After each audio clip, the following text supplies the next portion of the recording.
Welcome to the Future of Impact, a show where we create solutions and build a world where missions, metrics, and incentives align to actually get problems solved.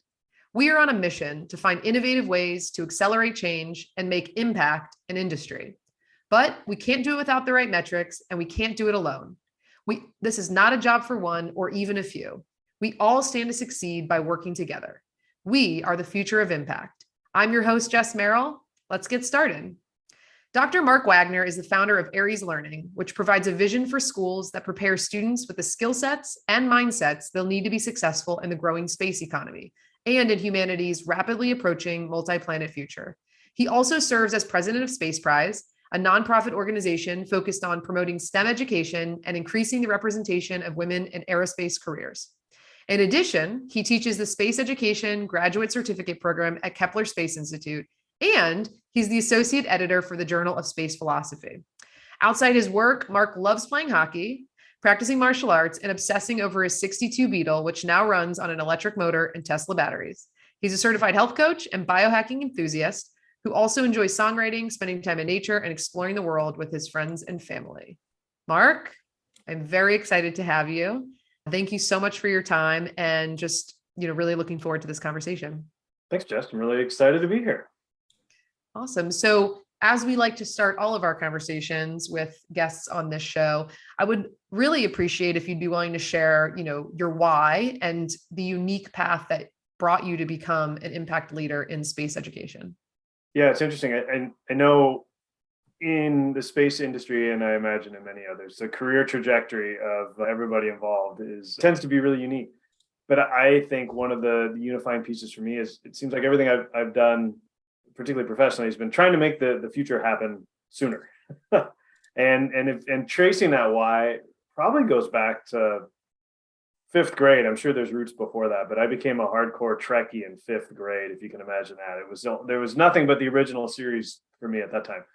But that still inspires me today. And I think to put it into terms that make a lot of sense today, if we contrast the Star Trek future with the Expanse future, to use another modern example, the Expanse sort of presumes we're going to export our conflicts and our biases into the solar system and beyond. And Star Trek sort of starts with this presumption that humanity gets it together.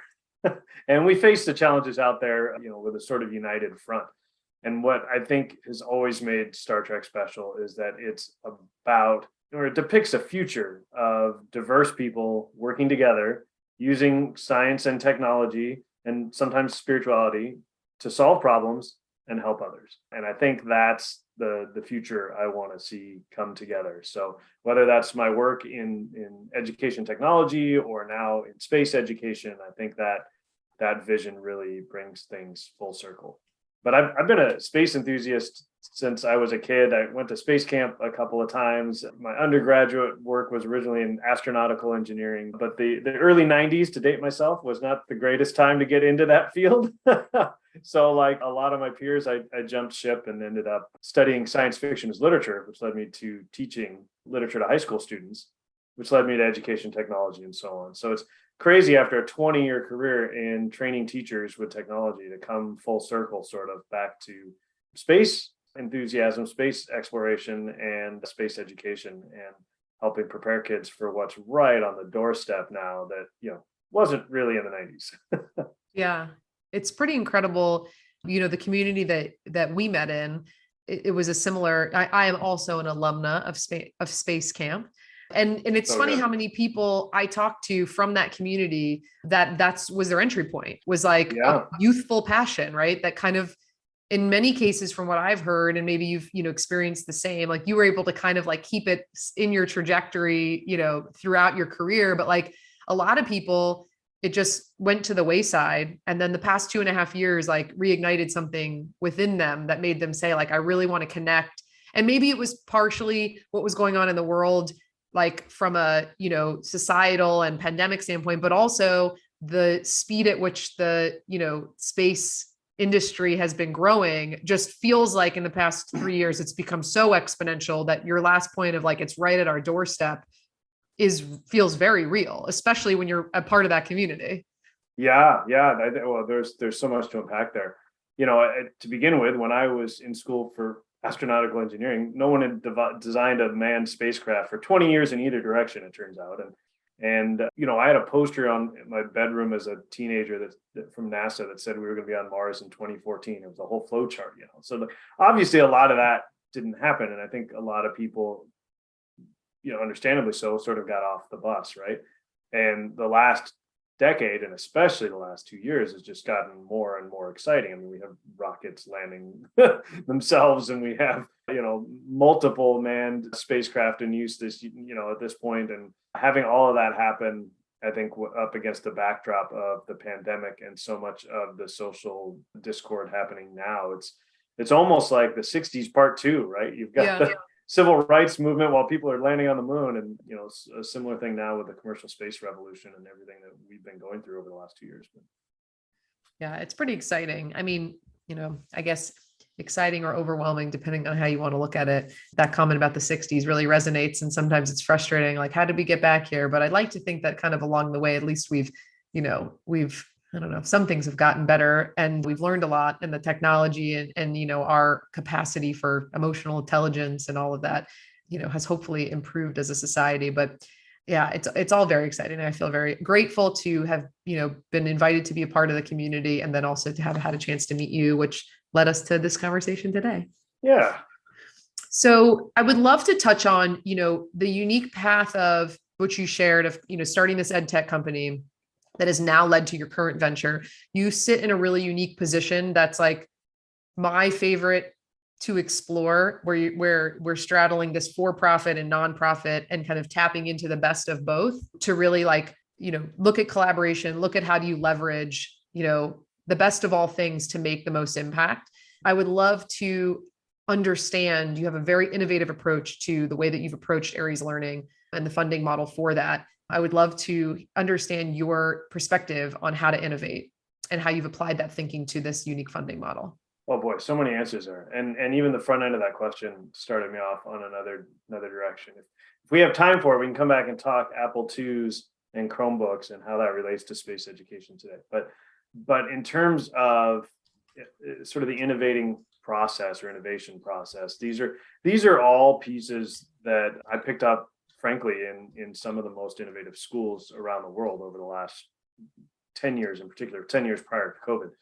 But at Aries, when we talk about skill sets and mindsets, we've settled on some that we think are important to pass on to kids, but that obviously also influence our thinking, right? So you have the explorer's mindset, and National Geographic does a great job with explorer's mindset for students and teachers. But this is the mindset that you can head out into the unknown and head out into difficult challenges and not know how you're going to make it through them, but that you have a sort of abundance mindset around what you'll find there and your ability to deal with it, and you sort of embrace discovery, and you embrace what's the idea that you will create solutions, right? It's an empowering kind of mindset, and embracing the uncertainty and the unknown and all of that business. And so it sort of starts there. You have to start with embracing the unknown and the uncertain. And then we were heavily influenced by moonshot thinking, sort of as typified by X, the former Google X Lab, the moonshot factory, they call themselves. And and it's been sort of in vogue in sort of Silicon Valley circles for a while now. But it draws its name from the actual moonshot in the 1960s, when Kennedy announced we're going to go to the moon, even though we don't know how. And we're going to do it because it's hard, right? And that's part of the explorer's mindset too, is embracing that difficulty and that sort of hard fun, as Papert would have called it at MIT in the 80s, right? But the idea behind moonshot thinking is you embrace this huge problem and you look for radical solutions, even though you don't know how it's going to be done. And then you develop the technologies or whatever you need to get there. A great example from Astro Teller at X years ago, he said, if you want to make a car that runs at 50 miles to the gallon, great, you can iterate on the existing car. And if you want to make a car that runs the equivalent of 500 miles to the gallon, you have to start over. And that's sort of right. Electric cars, right? the X Lab was responsible for self-driving cars and the loon internet balloons in the stratosphere and a lot of really cool ideas. So we take that idea, you have to be thinking outside of the box before you ever get to, and you have to be thinking big, you have to be tackling the big problems before you ever get to design thinking, which is sort of a methodology for how to come up with new solutions, right? So once you've identified a problem, then you can iterate or ideate, brainstorm essentially, and lots of different solutions till you pick one you want to test. You can prototype that, get it in front of users or whoever's going to potentially benefit from your solution straight away, and create that feedback loop where then you start iterating on that solution. And maybe you pivot again after that. But if that just applying design thinking has a tendency to create incremental improvements and not necessarily something entirely new, if you're asking users, you're going to get what they think they want, right? So you have to kind of couple that with that explorer's mindset and moonshot thinking out the box to think about what could we do, right? Like aliens and magic wands are possible. What could we do? And then we work our way backwards from there. So we teach the explorer's mindset, moonshot thinking, design methodology. And we borrowed some ideas actually from Synthesis, which is a school that started at SpaceX as a school for some of Elon Musk's kids and their peers, among other SpaceX employees. This guy named Josh Don is a teacher that Elon tapped to run that years ago, and he's since spun it off. But they teach everything through a series of scenarios focused on synthesizing information, and they include ethical dimensions to the problems that the kids have to solve. So all of that is sort of wrapped up into our idea of synthesis. It's also wrapped up into constructivist project-based learning by doing. So we kind of consider that the fourth element or fourth mindset that we want kids to have. And then the fifth is really influenced by one of our founders' background in Hawaii and influence with this interaction with Japanese culture. He's married to a Japanese woman. But they have this idea of hansei, which you might call relentless self-reflection. So every day asking yourself, what went well, what went wrong, what could we do better tomorrow, and kind of every stage of a project asking those things. So that's all built into the vision for the school, but also built into the way we do business. And one of the ways that really panned out in an interesting way is Aries, depending on how you track it back, has been a back burner project for over a decade. And we first formed the company 2.5 years ago. So we've been at this for a while, and we've tried a bunch of different things. All of the pieces, like I said, are things we've seen work great at other schools. But right about the time the pandemic hit, we started looking at actually opening a school that does all of this in one place. But of course, the pandemic hit. So we looked at doing it as an online school. We looked at advertising direct to consumers being parents. We looked at working, B2B with school districts to get them to open one inside. But of course, they're still in the churn right now. And they don't want to hear any of it. And a friend of mine, this guy, Chris Walsh in the ed tech space, challenged me probably 15 years ago. He said, it was definitely before my kids were born, actually. He said, if you can crack this nut, you can create real change in the education system. He said, if you can create a free private school that can compete with public schools, you're really onto something. And after all this time, I think we have a way to do that. Because Aries now is at that intersection. I was already at the intersection of two things. Now there's a third, but it was at the intersection of the need for school transformation. There's a lot that's still wrong, despite the progress we've made in our schools that are very much an industrial age, medieval model of students in rows listening to teachers and copying things down into tomes, right? So we've known for a century or more that that's not the best way to learn. And the most innovative schools are not doing things that way today, but it's just not at scale. The other piece is workforce development for this industry that you and I are enamored with the space industry, with everything that's coming ahead right now in the next 10, 15 years, which is a whole nother discussion. We're talking about permanent presence on the moon, landing people on Mars, and multiple commercial space stations replacing the ISS. We're talking about space solar power, asteroid mining, ubiquitous broadband that tyrants can't block because it's going from a satellite straight to a phone. Never mind Earth monitoring, in real time. These are going to change every industry, same as the internet did, and same as these did. So how are we preparing kids for that? Never mind the actual aerospace industry. How are we preparing kids for the space economy that's coming?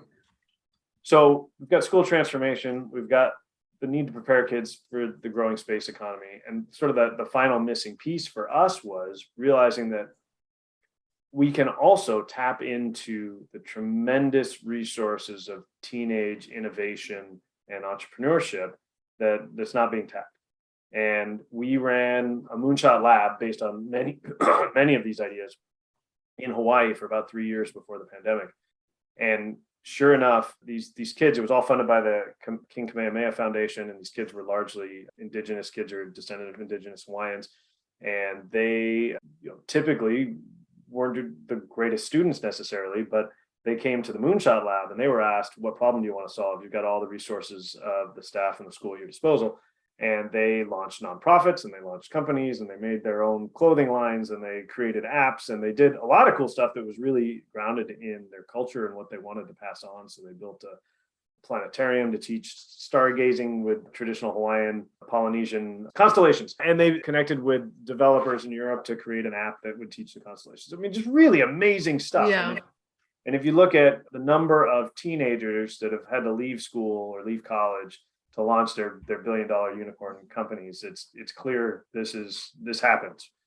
So we looked at the number of Americans who are entrepreneurs, the number of the new businesses that reach a $100 million valuation in the first 7 years, and we looked at the number of high school kids sitting in rows copying things into tomes, and we went, oh, this could get really interesting really fast. And we focused in just here on Orange County in Southern California, and we believe if we run a school with the principles I've just talked about, and we run the Moonshot Lab, and we ask kids what problem they want to solve, and we give them all the support they need to launch their solutions, some of them are going to be viable businesses, and some of them are going to have crazy valuations because they're going to literally change the world. And if the school has a pre-IP agreement for a small percentage of that, it can be a self-funding private school.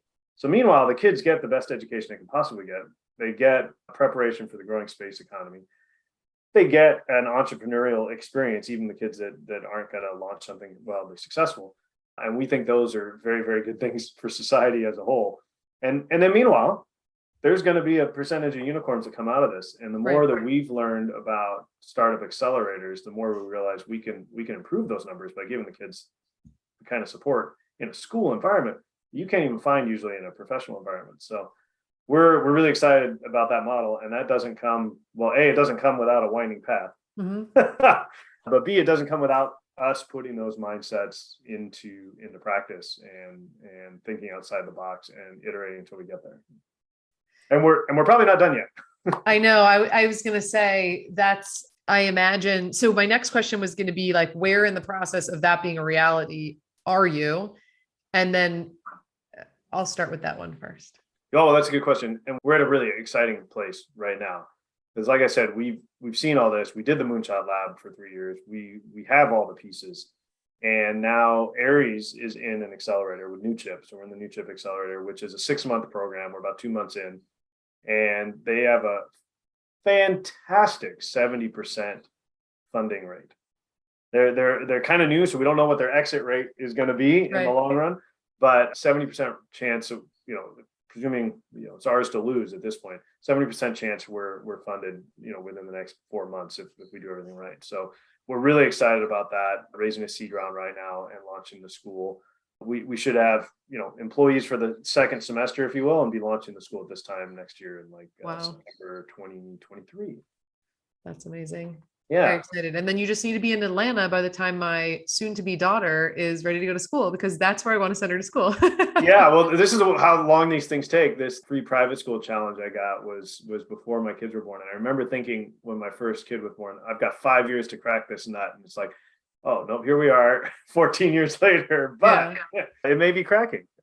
Well, I was going to say, once you crack it, then it tends to accelerate, right? Like once you you got to figure it out first. And then once you get it going and you get some good support, resource support, then all right. I couldn't have opened the same school 15 years ago, right, that I could today for a lot of reasons, but 15 years of experience are many of them. Yeah. I think the world is uniquely positioned right now to receive that in a much different way than everybody probably would have laughed at you 15 years ago. Yeah. For a variety of reasons, like you said.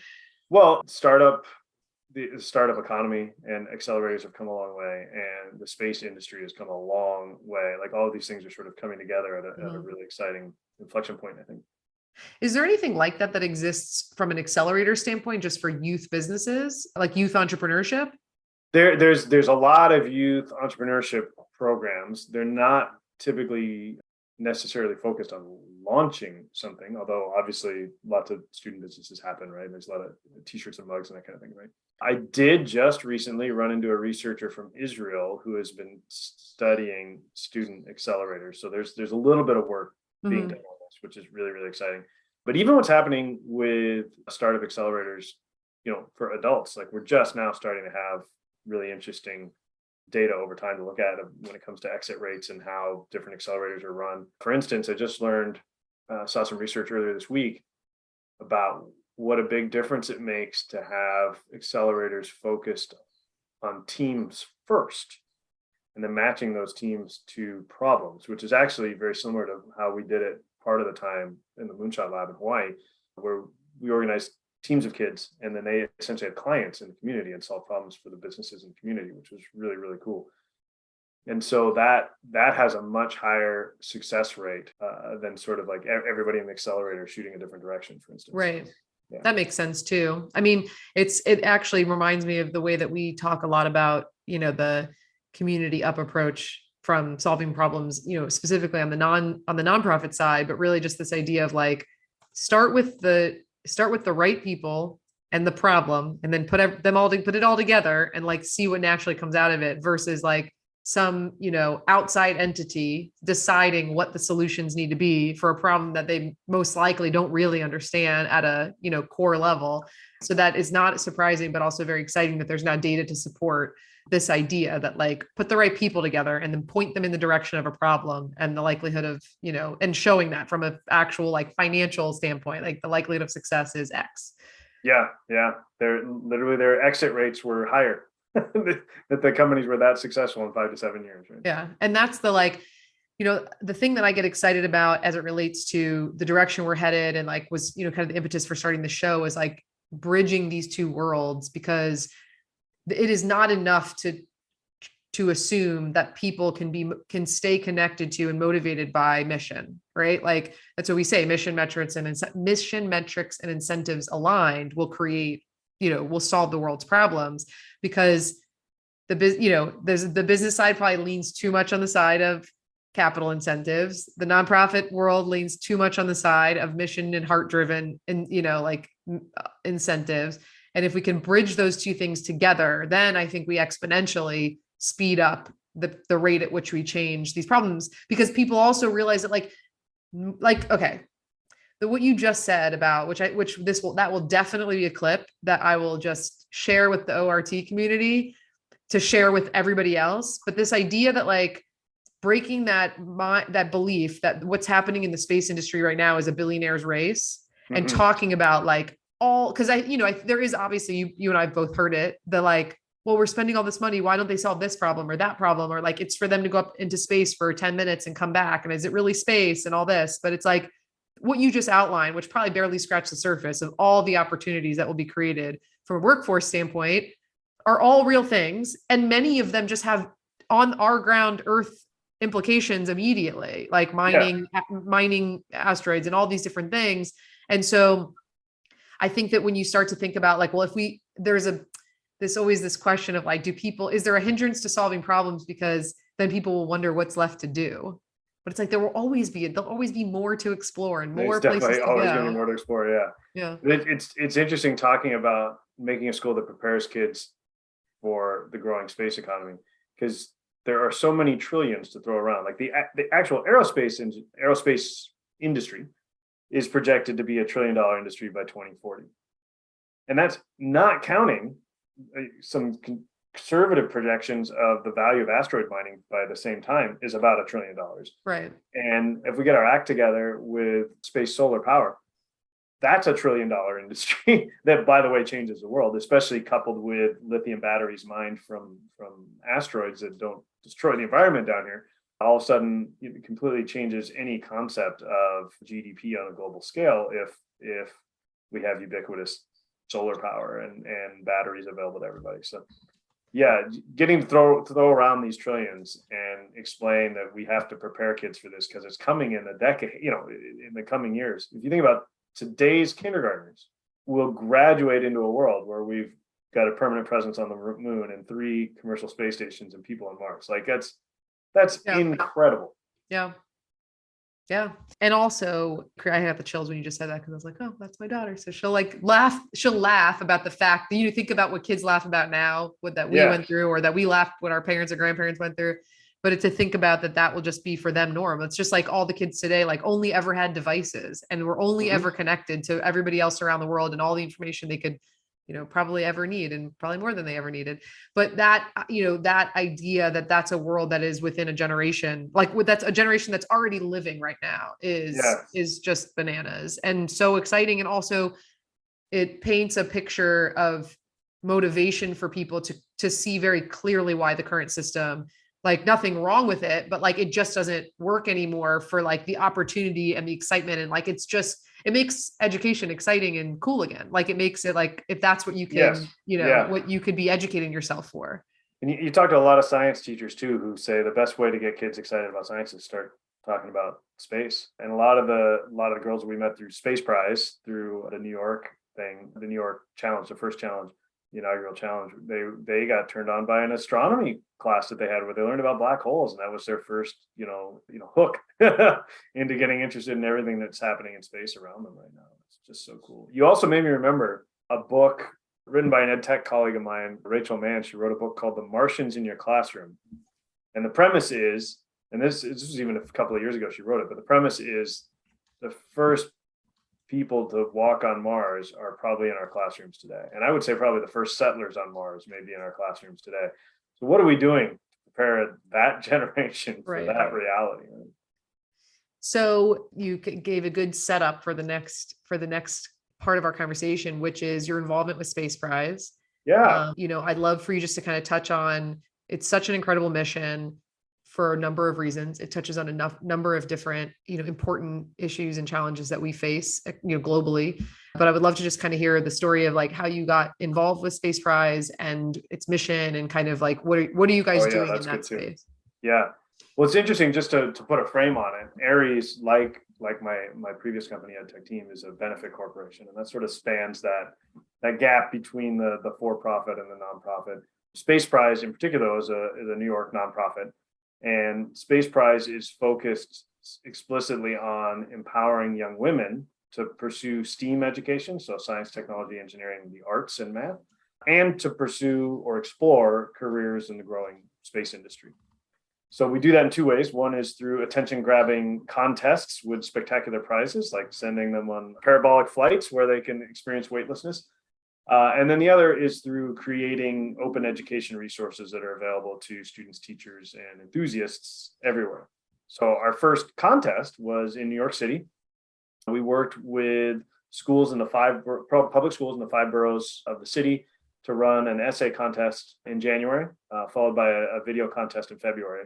And by March, we had 25 finalists experience a simulated mission to Mars at the Challenger Center there in Manhattan. We also did a Yuri's Night celebration for them in April. And in April, we sent 5 winners to Space Camp's new leadership program, LIFT. So the U.S. Space and Rocket Center donated the tickets to that, which was awesome. And we were able to add that essentially to the experience for 5 winners. And then we sent 5 winners on a parabolic flight on 0G in May. And through a partnership with another nonprofit, Gaze in Space, which is focused on LGBTQ representation in space, they got to fly with Star Trek actress Denise Crosby.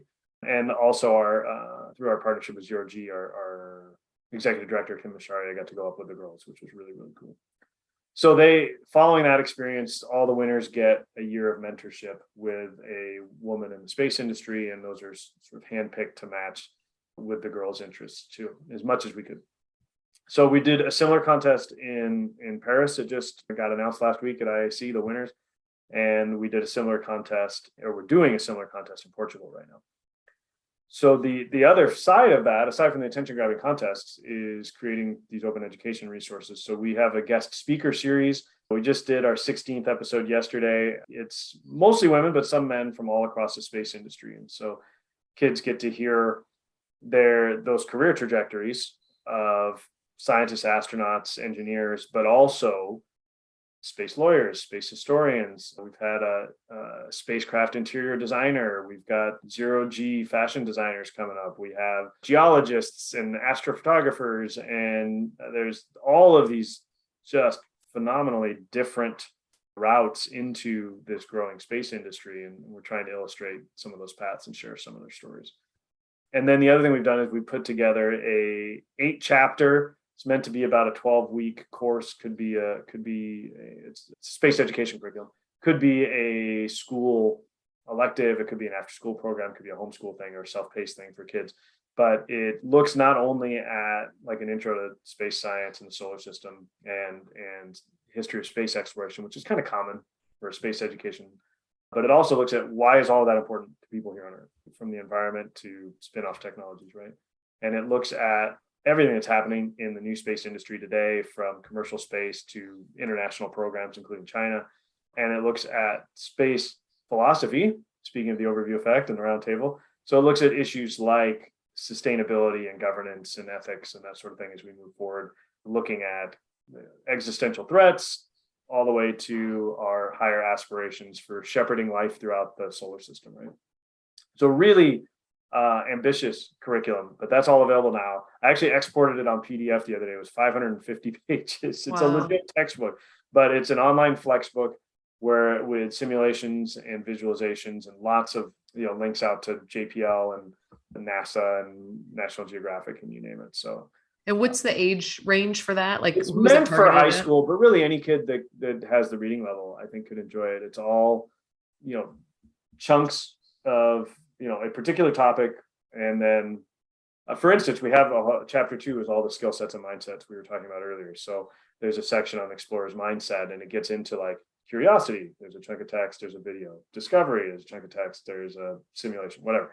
So there's these interactives for each chunk of text. So I think it would be, they tell us we should really get kids in middle school before they decide it's not for them, particularly when it comes to girls or anybody who's going to decide science is not for them. That's probably when it's going to happen. So I think it would be viable as long as middle school kids had the reading level, and it could potentially go lower. And you could use it in college or with adults who enthusiasts, right? Who just want to digest all that. Yeah. But that can all be found now. So it's spaceprize.org is the org. The speaker series is spaceprize.org/speakers. And the space education curriculum is spaceprize.org/education. And then you can find all the past contests and everything there too. We talk a lot about impact data and kind of how do you measure that and what are the meaningful metrics that actually drive things forward versus like maybe historically what funders have asked to see as it relates to, I'm curious if you could touch on, the ones that best, but I think as it relates to the piece of empowering women and young women, do you have specific data points that Space Prize uses as a way to, kind of support the impact that you guys are making? Yeah. And we've got some material for this online on the web too around why women. But the bottom line is there's a ton of different studies, depending how you define aerospace and defense or the space industry, or you're looking at technical roles or you're looking at leadership roles. Basically, women are about 20%, depending where you look in the industry and if you're looking at technical or leadership. But that's too low. It's better than it was, but it's still too low. And that's a lot of, from a societal perspective, never mind the equity and how having empathy for little girls who feel like this is not them or they're told no. Never minding all that. That's a huge workforce development talent problem because you're leaving all that talent on the table. Right. It's 20/80 instead of much closer to 50/50. That means there's people who would be great in the space industry that would love to contribute that are not getting that opportunity, or they're being told it's not for them, or they think it's not for them, or they presume it's not for them. And so that still means there's a lot of systemic change that has to happen, or at least a lot of inspiration and empowerment, which is really what Space Prize is after. Like, show young women what's possible and help them believe that they can do it. Right. It's amazing. I feel like I've been having a lot of conversations lately and understanding in a different way representation. but just the power of seeing, and now you're seeing it on a, weekly basis from a social media, like viral video type standpoint of just like watching young children see a version of themselves, no matter what it is, right? Like whether it's a gender thing or a race thing or an ableism, an able, thing, like whatever it is, it's becoming more obvious, I think, to a broader range of people, the power of just seeing versions. And so the fact that you guys are connecting these young women with, they probably, when you look at like who are astronauts and you read your books and you see movies and things and whatever, it's probably not, most often pointing to, a young, diverse woman. And so the idea of being able to put these women in not just seeing them on a TV, but putting them in a, simulation of space with that woman who already did it is very, very powerful. And I'm sure, directly will correlate to this, increasing that 20%, What's I would say amazing exponentially is we have been able to have such great judges and mentors involved. We've been able to pair the girls with women in the field that are doing amazing work. You go back a generation ago, that's probably a lot harder. But today, I mean, I've been working with Space Prize for a year, and it's maybe overwhelming is not the right word, although it kind of is. Like it unequivocally, there are amazing women doing incredible work in every imaginable role across the space industry. So yes, we have this 20% that should be 50%, but there's already that 20% and they're crushing it. Yeah. And they're inspiring. And we're in a situation where we can amplify that and help connect, young people with those stories and help them see that they can do it, and including girls. But it's been, at the same time that we're dealing with that gap and dealing with that data over the last year, just for me personally, to talk to all the people I've talked to over the last year and see the work they're doing is just awesome.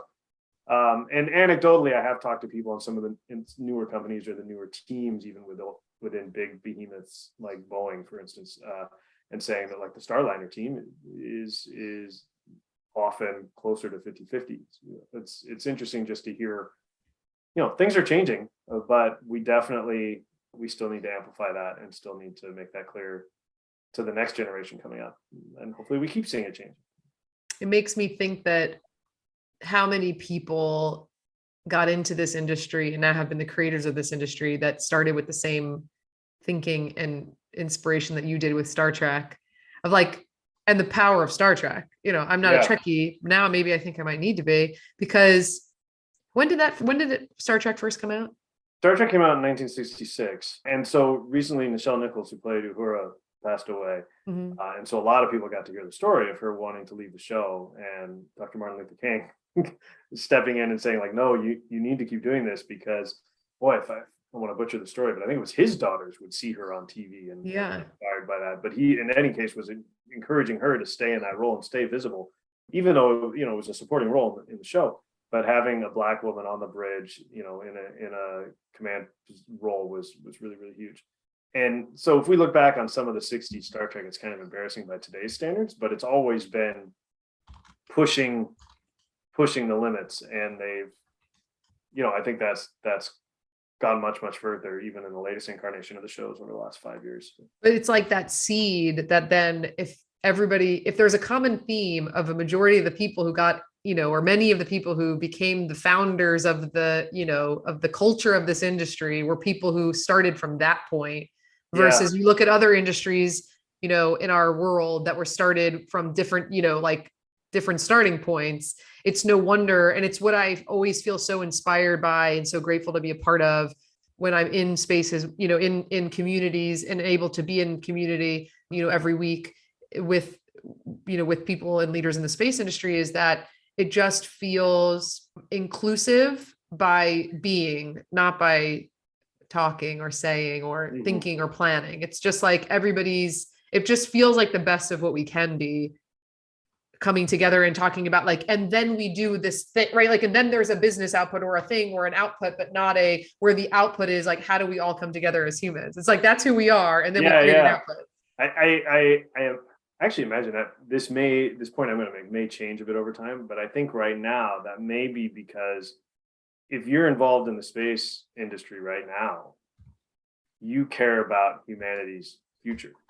And just by virtue of that, I think a lot of people come to sort of already have that overview effect. We're seeing humanity as a whole. And it's largely because of we've been inspired by literature, science fiction. We've been inspired by stories that showed us that possibility. And I think that does bring a certain kind of people together, or it creates a certain perspective in people who are in this industry. Maybe later when space travel is normal and and every business is related to space, it's not going to be any different than like working in computers, and Right. won't be such a high percentage of inspirational people, maybe.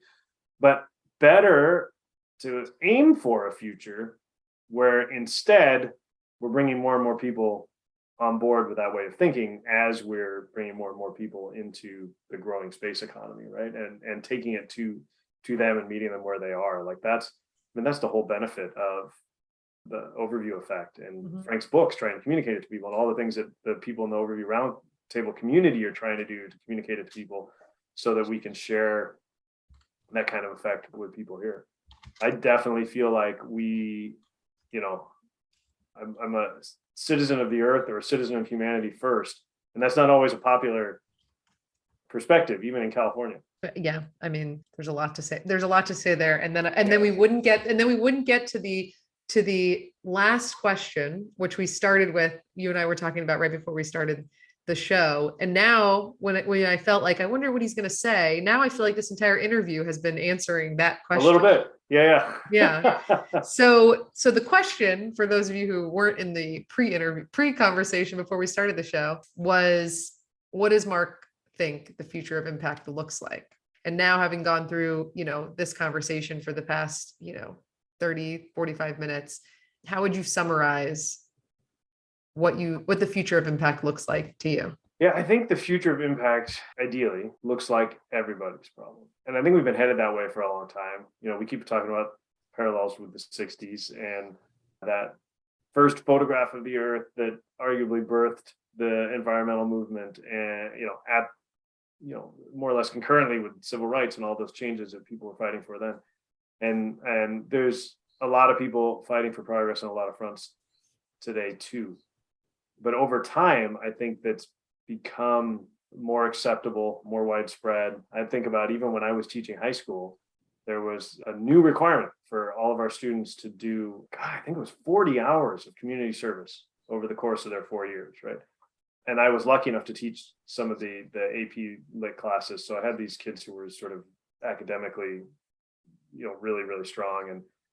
But also they tended to be some of like the most giving, generous people I've ever met in my life. And they had hundreds of community service hours by the time they left high school because we had put it in front of them and said like, hey, here's this valuable thing that we're going to track, speaking of metrics, right? And some of them just took off with it. And I think, those kids now are parents, and that's a huge, they were all millennials, right? That's a huge part of their generation, is they want that purpose to their work, right? And I'm in the same situation now, like whether Aries takes off or not, like I know whatever I want to do, I want it to have purpose. I'm not going to have a company just to make money. Like Right.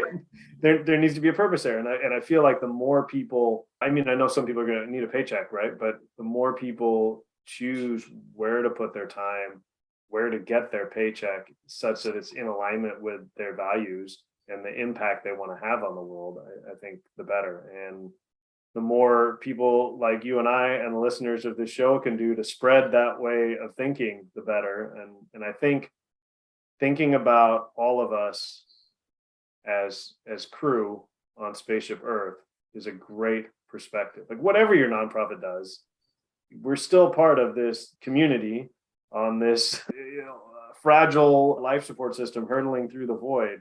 And we've got to support each other and make the most of that, particularly as we move off of it.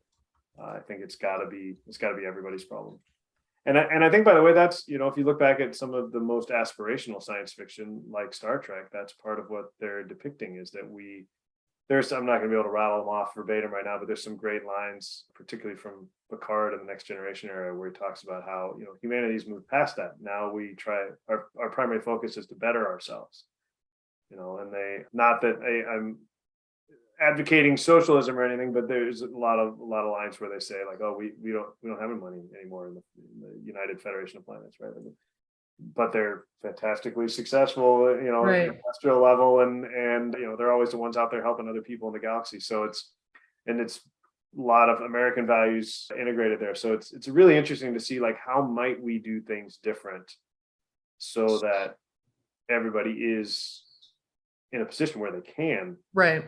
Like, why not give everybody the chance to be in that position? And they could Yeah, choose yeah. to take it or not take it, but at least let's Yeah. try as hard as we can to create an opportunity for everybody to be in that position.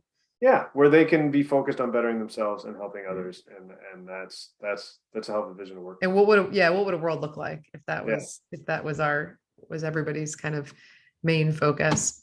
Well, listen, not surprisingly, this was an amazing conversation that flew by. I feel like we've been talking for 5 seconds. We've been talking for an hour. Yeah, it's hard to believe. Yeah. Thank you for your time. You have a million things going on, and I appreciate that. Yeah, exactly. It's funny. I would say that I feel very grateful that this is that the people that I'm able to connect with because of this show seem to have a common theme of having a million things going on, but the ability to somehow also make the thing that they're doing right now, and then which is this conversation and our friendship, our relationship, feel very like important at that moment, and I appreciate that. And that's something that I am inspired by and want to always emulate, is like just making someone feel like the thing you're doing right now is the most important thing, even though I am very aware that you have a million other things going on right now. So I appreciate it. I have, from my perspective, the biggest takeaways for me, I loved everything that you talked about from a mindset perspective, as everybody, right? People of all ages, the fact that you're, launching a business that's pointing that at our youth gives me so much hope for the future. We're definitely going to clip that out and create some sort of cool infographic or something around those mindsets, or grab them from Space Prize, just because I think it's a really, really great way to think about whoever's listening to this, from if you're running a nonprofit, if you're investing from an impact perspective, or if you're just somebody looking to get inspired about making a change in your life or your career, those 5 different mindsets that you outlined were amazing. Also, just the idea of just like moonshot thinking in particular, and just this idea of like, what does it look like if we all believe that we can take these moonshots and think of these ideas, that, really resonated with me. And then the alignment of just the way of thinking of how the space industry and the impetus for it and the cultural piece of it was created, starting with this idea of what Star Trek created and all the people who were inspired by this vision of a world that we could live in, and how that's kind of carried through, to today's, growing industry, and just the awareness around how much opportunity there is in the industry and what type of workforce we will need to support that. These are all like things that you talked about today that were really key takeaways for me. There's so much covered, and I'm sure people will have a lot of questions and would love to learn a lot more about all the organizations you're involved with. If people listening right now would like to connect with you to learn more, how can they best do that? I'm easy to find online. That's lucky. So I'm all over social media. I'm just Twitter/Mark Wagner, twitter.com/Mark Wagner if you're going to go there. Instagram, I'm also Mark Wagner. At Facebook and LinkedIn, it's Mark Douglas Wagner. You can hit me up at mark@arieslearning.com, or even just markdwagner@gmail.com. That's where you'll find me everywhere else. I should probably also say there's a couple of events coming up. I know that they've got a shelf life when it comes to a show that might be watched later, but if you're watching this in 2022, I'll be at the New Worlds Conference next month, the 27th to 29th in Austin. Highly recommend that. A really fantastic, diverse group of space professionals and enthusiasts will be there. And then I'm hosting a free online space education symposium on November 12th. It opens with an astronaut panel. We've got 5 astronauts. They've flown on every manned craft that's operational today. A really great international group that will be talking about how best to prepare students for all of this. And then a full day of breakout sessions after that in strands ranging from psychology to design to law and of course education. So you can find all of that at spaceeducation.events if you're interested in checking that out. Otherwise, you can of course find us at arieslearning.com and spaceprize.org. Awesome. Well, thank you, Mark. And thank you to everyone listening. You've been listening to The Future of Impact. To make sure that you never miss an episode, subscribe to our show in your favorite podcast player, or to our YouTube channel. Don't forget to follow the Future of Impact on Instagram, LinkedIn, TikTok. We don't dance, but we put some great content for bonus content and sneak peeks on next week's episode. Thanks for listening and keep making impact.